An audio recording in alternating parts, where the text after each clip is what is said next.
So that is for me. I'm going to start. I automatically think of every movie from the 80s or 90s or even Minority Report, obviously. I mean, I'm a big sci-fi nerd that way, so my brain just goes straight to that. And so for that, I wonder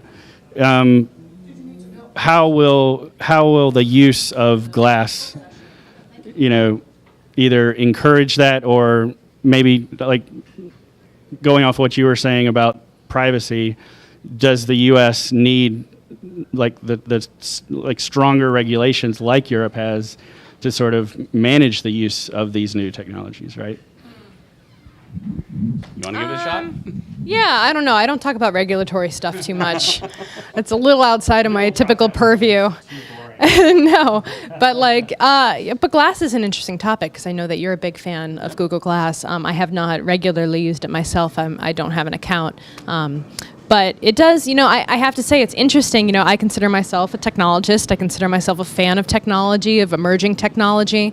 But at the same time, when I do see someone with glass, I get that initial feeling of like, don't really want to be recorded right now, or like.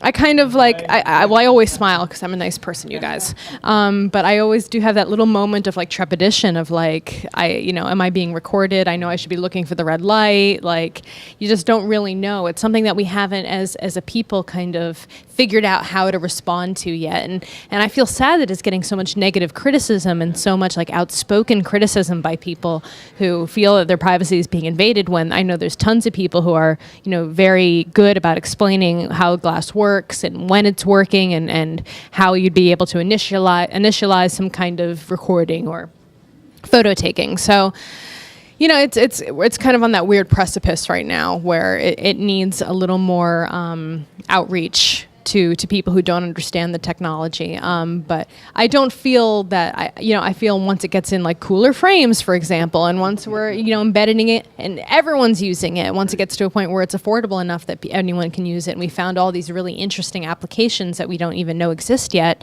I can definitely see it being something that's a lot more viable. So as the glass hole who's sitting here, but I'm not wearing my glass. I did that on purpose, out of respect for privacy. One of the things that I found really interesting, this is the right location, the right conference to actually wear it, and I've worn it fairly consistently for 2 days on the show floor, walking around, and there's etiquette, there's societal norms that need to be developed, and one of them, if I'm going into the restroom, I take it off, right? That's just, it kind of makes sense, I've been surprised how many people just completely ignored it. And the only interactions I've had a dozen or so people come up and ask about it and want to know the tech. And it's the right audience for that, which is really, really cool. It's interesting, you talk about, knowing when somebody's doing a video, and there's telltale signs on that. But they also, there's apps like Wink. What does that one do? It takes a picture when you wink. So that's that's over into the creepy side. But I agree. I mean, I think there's a level of acceptance of all new technology, and I'm actually looking at it from an Internet of Things perspective, looking at vehicle. And one of the things, there's two use cases that logically make sense to me. Years ago, I was in research and we were looking at three-dimensional environments and how you can use gaming technology into a business setting. And one of the big things we were doing there was simulations. And so if you take something like glass and you're in an auto shop and you're a mechanic and you got a new piece of hardware that just came and you're trying to figure it out, you could just see a nice AR overlay in it as your hands are down in the engine explaining how to do what you need to do. Yeah, that's cool. And then the second is the head-up display that you have in a vehicle. Having that, tethered to your face is a lot less distracting. Now, glass is beta. I want everybody to remember that right now. If you look at your date in your calendar, it is still beta. It has been beta for a while. I'm enjoying it as a technologist, but it is beta. It is not ready for the mass adoption, which will get past the creepy factor, I think. So we would hope. So you're making me think of something that, so in recent news, there was kind of, a dust up on the internet about a couple of new policies with Facebook as well as features in their mobile stuff. And I'm wondering, like you said, are we making a big deal out of nothing because we've already sort of given up our rights to privacy, or I wonder, like, is it, like with Glass, I wonder if Google's getting a bad rap simply because it is a visual sort of, it's an overt, we know you're wearing a camera on your face.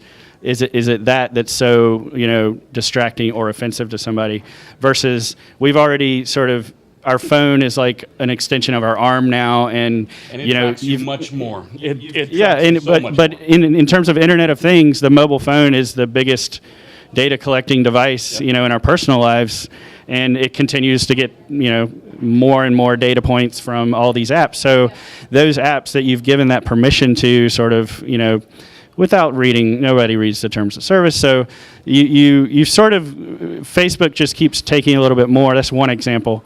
But like, I'm big into like second screen apps. So big into using things like Shazam or, TV Tag, which was Get Glue, all those apps that I'm sort of chatting about TV while I'm watching TV. And many of those, like, they do have cool features where they scan the audio, they tag it for you automatically, and that's convenient. I like that, but it's more like a Foursquare check-in where I feel like I'm in control of it. It's almost like I'm blogging about it. You have Whereas, auto check-in? well, no, but I don't ever want to give that right. I want to do it on my own terms, and I wonder, is that the mental leap that is holding us back from accepting something like Facebook Messenger, listening to you all the time, or Xbox One, watching your living room, your family all the time, and then what happens with that?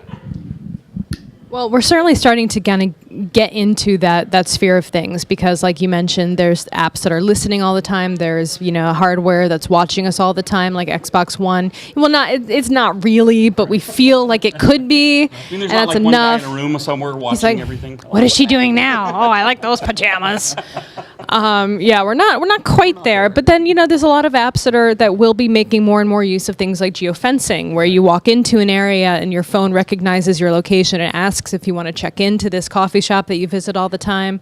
We're going to be seeing personalized advertisements pretty soon. Yeah, exactly. I mean, that is not out of the far future. That is. If that's not already happening, it will be happening in the next year, 10 years. I want to buy, not things I just bought. Well, that's the thing. It's so funny because I have that problem with cookies on my browser, because I'll have bought something on Amazon and then I'm floating around on the internet and I'm seeing, advertisements for that thing that I just bought. And I'm like, okay, I get it. You saw me on Amazon looking at this thing, or Piperlime or Shopbop or whatever, clothing site I'm on. I'm like, I don't need to see that ad. You should, if you're going to be smart enough to track me, be smart enough to know that I bought this thing and I don't need to see that. You should be turning your attention elsewhere.